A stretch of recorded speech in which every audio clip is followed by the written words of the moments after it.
కర్ణాటకలో హంపి ఎవరు వెళ్ళినా అక్కడ విజయనగర సామ్రాజ్యం కళ్ళకు కట్టినట్టు కనిపిస్తూ ఉంటుంది.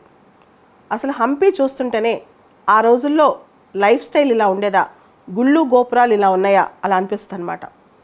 Hampi is a nationally protected site. మొత్తం హంపిలో చాలా సైట్స్, అక్కడున్న మాన్యుమెంట్స్లో నేషనల్లీ ప్రొటెక్టెడ్ సైట్స్ చాలా ఉన్నాయి. దాంతోపాటు హంపిలో విరూపాక్ష ఆలయం, అది నేషనల్లీ ప్రొటెక్టెడ్ సైట్ అనమాట అక్కడ. దాంతోపాటు world heritage site, UNESCO world heritage సైట్స్లో గ్రూప్ ఆఫ్ మాన్యుమెంట్స్ ఉన్నాయి. హంపిలో గ్రూప్ ఆఫ్ మాన్యుమెంట్స్కి వరల్డ్ హెరిటేజ్ స్టేటస్ ఇచ్చేసారనమాట. దానిలో కూడా విరూపాక్ష ఆలయం ఉంది.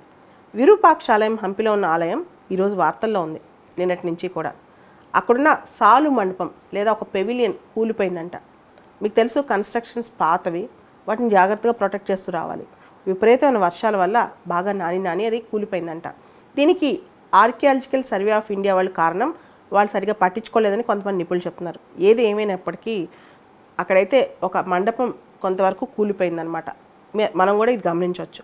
విరూపాక్షాలయం అసలు ఎప్పుడు కట్టారు? చిన్న ఆలయం, అక్కడున్న శివలింగం అనేది 7th సెంచరీలోనే వెలిసింది అంటారు. 7th సెంచరీ నుంచే విరూపాక్షాలయం ఉంది. యాక్చువల్గా లెక్కేస్తే అక్కడ 7th సెంచరీలో ఆ ప్రాంతం చాళుక్యన్ డైనస్టీ ఉండేదంట. ఆ తర్వాత చాళుక్యాసు, హొయసాలాసు ఈ ఆలయం కోసం చాలా కష్టపడ్డారు.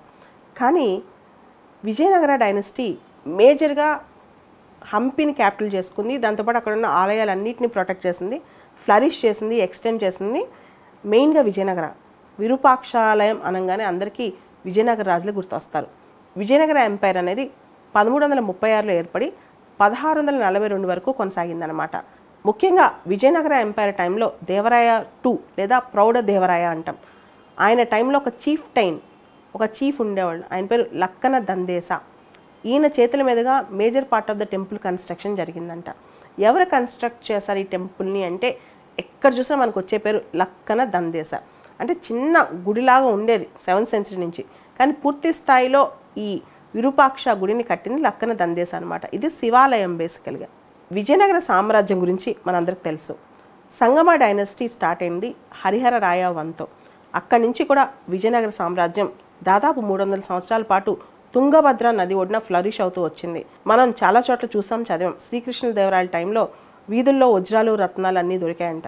ఇవన్నీ కూడా హంపి సెంటర్గా కొనసాగిందని అంటుంటారు. విజయనగర ఎంపైర్ అనేది సౌత్ ఇండియాలో, దక్షిణ భారతదేశంలో ఒక స్ట్రాంగ్ హిందూ ఎంపైర్ అని చెప్పొచ్చు. 4 డైనస్టీస్ రూల్ చేశాయి. సంగమ, శాలువ, తులువ, అరవీడు డైనస్టీలు.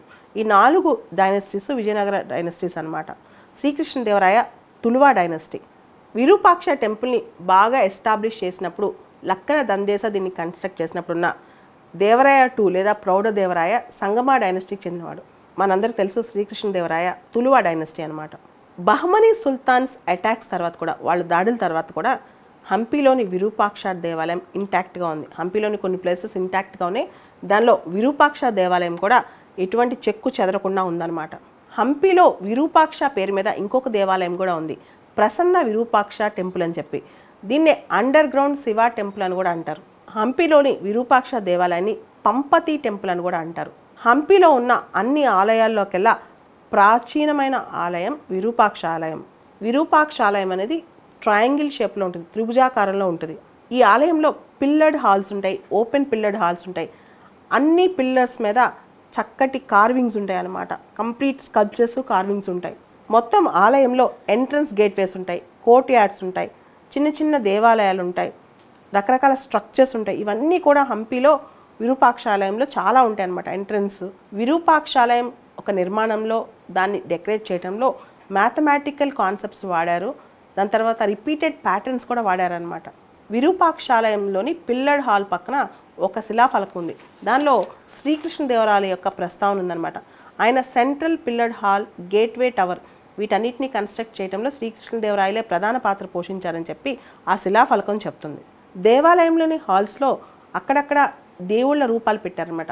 వాళ్ళు దేవాలయంలో హాల్స్లో డాన్స్, డ్రామా, మ్యూజిక్ ఇవన్నీ వాళ్ళు వీక్షించే విధంగా ఆ కన్స్ట్రక్షన్ కూడా జరిగింది.